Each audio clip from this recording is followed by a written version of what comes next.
¿Cómo vas llevando la cuarentena? Sí, un poco como todos. Salgo para reuniones, salgo para algunas cuestiones laborales y después estoy mucho tiempo en mi casa trabajando desde acá.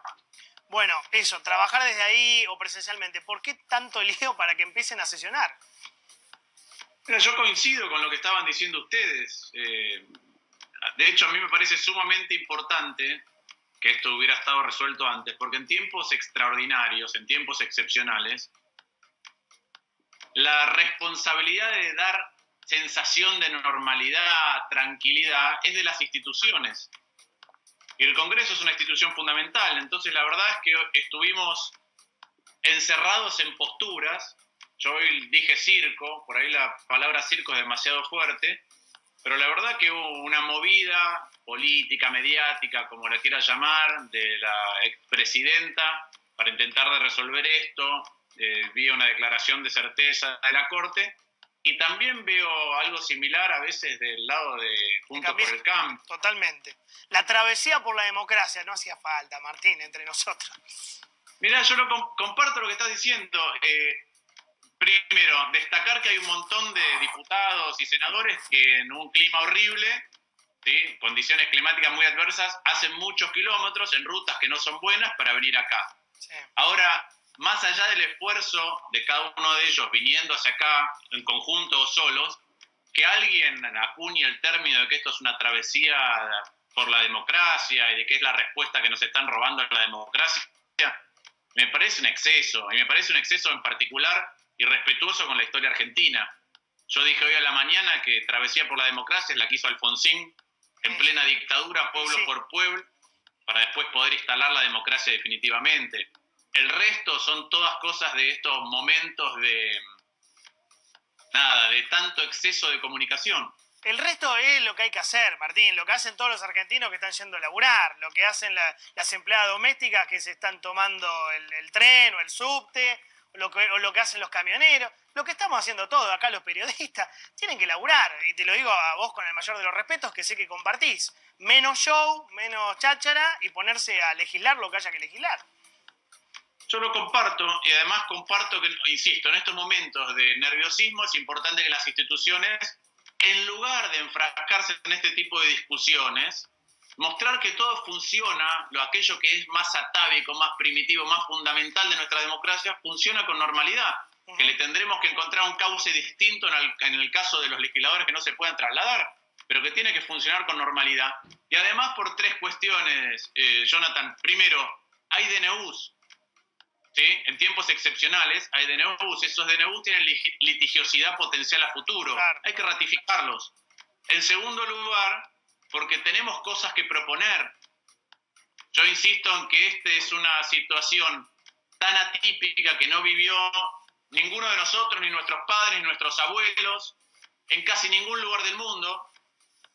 Y entonces eso requiere un poco más de inteligencia y acción colectiva. Y por último también porque hay facultades delegadas en el medio de la emergencia que ya se había sancionado, y es importante el rol del Congreso como contralor, no como juego político de contar las costillas al Poder Ejecutivo, sino como contralor de que aquellas facultades delegadas funcionen como corresponde, que las cosas se hagan bajo el criterio del reino de la ley y las mejores formas de contratación, etcétera, y que eso tiene que valer para todos. Lucas. Martín, vos recién hablabas que el Congreso tiene que ratificar los decretos del gobierno para que tengan más validez y no sean impugnables. Después se habla también de algunas leyes tributarias con el tema de impuestos. ¿Nos ayudás a pensar? Yo sé que no está la labor parlamentaria y todavía no saben bien qué van a tratar, pero ¿nos ayudás a pensar cuáles son las 5 leyes más importantes que van a tratar, por lo menos para que se justifique una reunión después de tanto tiempo? Mirá, el temario no está claro todavía, por esta cuestión de cómo nos íbamos a reunir, cuándo nos íbamos a reunir. Hay un pedido de sesión de algunos proyectos que entró de sesión especial, que entró por diputados, que tienen que ver principalmente con llevarle alivio desde el punto de vista económico, en particular tributario, o a veces con aumento de la remuneración, a todos aquellos que están abocados directamente a la lucha contra el coronavirus, el COVID-19. Después está el rumor, si querés, porque todavía no hay ni siquiera un proyecto concreto en materia de impuesto a las grandes fortunas, Okay. que no sabemos cuál es la forma que tiene, y después ese es el más polémico, ¿no? El famoso impuesto a los ricos. Pero pará, te pregunto por el anterior, cuando vos decís exenciones impositivas, ¿qué? ¿Para médicos? ¿Para personal de salud? Claro, Policía. sí, que no los alcance el impuesto a la ganancia. Bueno, ahí, mira, la verdad es así, para que ustedes sepan cómo funciona. Lo que no ha ocurrido en este tiempo es que no hemos tenido sesiones. Eso no quiere decir que diputados y senadores no estén trabajando. ¿Qué quiero decir con esto? Hay un montón de proyectos presentados de distinta índole. Todos los días hay proyectos. Algunos son más declarativos, otros son formales, otros tienen más contenido, otros intentan abordar cuestiones que el gobierno también está abordando, pero encauzarlas en algo que no genere problemas al día siguiente. Por ejemplo, cómo se distribuye el dinero que se emita entre la nación y las provincias. Hay un montón de proyectos de todo tipo y color. Lo que pasa es que es cierto, es que es como si todos presentamos proyectos, pero nunca nos sentamos a discutirlos, a perfeccionarlos y acordarlos, Martín, es inútil seguir presentando proyectos. Te hago un ping-pong rápido de a favor o en contra, desarrolla lo que quieras. ¿A favor o en contra de la liberación de presos? No, en contra. ¿Por qué? Porque, por varios motivos. Primero, porque la seguridad sigue siendo en la Argentina un tema, una de las principales preocupaciones. En segundo lugar, porque si tuviéramos un Estado como el que deberíamos haber construido, yo insisto con que la pandemia, así como el poder no te cambia pero te revela como sos, la pandemia no te cambia el Estado, pero te revela el Estado que tenés. Y en el caso de Argentina, ya lo hemos visto en otros momentos, desde fugas hasta un montón de otras cuestiones, no tenemos seguimiento de cómo funciona eso. No sabemos en el sistema a quién libera y cómo se libera. Claro. Si nosotros pudiéramos tener la tranquilidad de que el proceso es riguroso, transparente, auditable, que podemos en aquellos casos que ameriten tener tobilleras, tener las tobilleras, poder seguirlos. Ahora, es muy complicado. No hay tobilleras. No hay tobilleras. Sigo. ¿A favor o en contra del impuesto a las grandes fortunas? Mira, primero, no sabemos qué quiere decir el impuesto a las grandes fortunas, ¿sí? Entonces, en primer lugar, yo creo que estos momentos requieren algunos tipos de redistribución, no solamente en una dimensión. Te voy a dar dos grandes avenidas que a mí me parece que vale la pena explorar.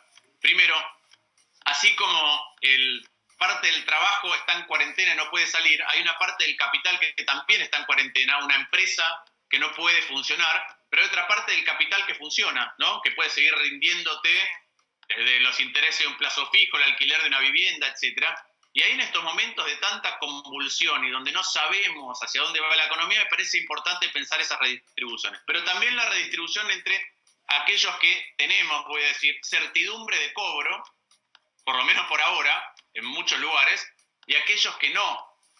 Entonces, no es solamente un tema de a quién le vamos a cobrar el impuesto. Voy a dar algunas definiciones. Uno, si este es un impuesto en contra de, porque lo que tengo es un encono ideológico con aquel que no es afín a mi espacio, me parece que arrancamos con el pie torcido. Si entonces vamos a elogiar a Moyano porque te presta la clínica, trataría de seducir a los empresarios para que hagan también su parte si es que tienen holgura. Segundo, no olvidemos, no sabemos si este es un impuesto a las personas o a las empresas. Si es un impuesto a las empresas, que en este momento, suponete, tienen un patrimonio alto, una empresa grande, pero está cerrada, no está vendiendo, tiene que pagar los sueldos y encima le pongo un impuesto y tiene que usar la liquidez que no tiene en ningún lugar para pagar el impuesto, es un problema adicional y corre el riesgo de quiebra. Tercero, cuando miramos a las personas, mucha gente, ¿sí?, con grandes fortunas, que puede hacer un esfuerzo adicional, también es cierto que perdieron mucho dinero el año pasado por Argentina y este año por la pandemia, y probablemente sus empresas estén cerradas. Y quizá tenga que hacer un aporte de capital a las empresas para que funcionen. ¿Estamos contemplando esto? Si las personas tienen títulos públicos y el Estado le dice que no se los paga o se los reperfila, ¿estamos contemplando esto también? Que por un lado el Estado no te paga lo que dice un contrato y por otro lugar te exige más. Está clarísimo. Y mañana, al día siguiente, vamos a necesitar capital de empresas para que funcionen cuando vuelva a la normalidad. Y por último, está bien pedir un esfuerzo adicional, pero lo va a hacer el resto. El privado puede decir, listo, otra vez voy a hacer un esfuerzo adicional. ¿Podemos mirar mejor en qué gastamos? Bueno, esa era mi pregunta. ¿Podemos bajar gastos en este lugar? trasladarlos a este otro lugar? ¿Podemos redistribuir adentro del Estado? Esa era mi pregunta final. ¿A favor o en contra de que los políticos se bajen el sueldo? Que es la gran discusión también de las últimas semanas. Mira, nosotros hemos presentado en su momento, y lo trabajó Esteban Bullrich, no solamente tenía que ver con el gasto político. Yo estoy a favor, pero el gasto político, el de los políticos, el nuestro, dentro de la totalidad, está bien como gesto y símbolo.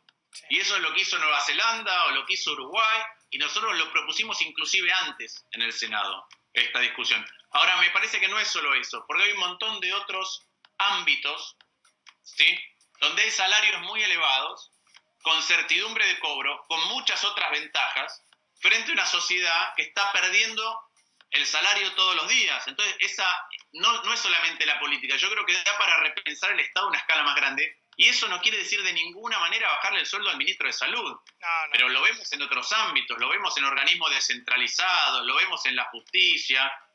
Y por último, quiero aclarar una cosa.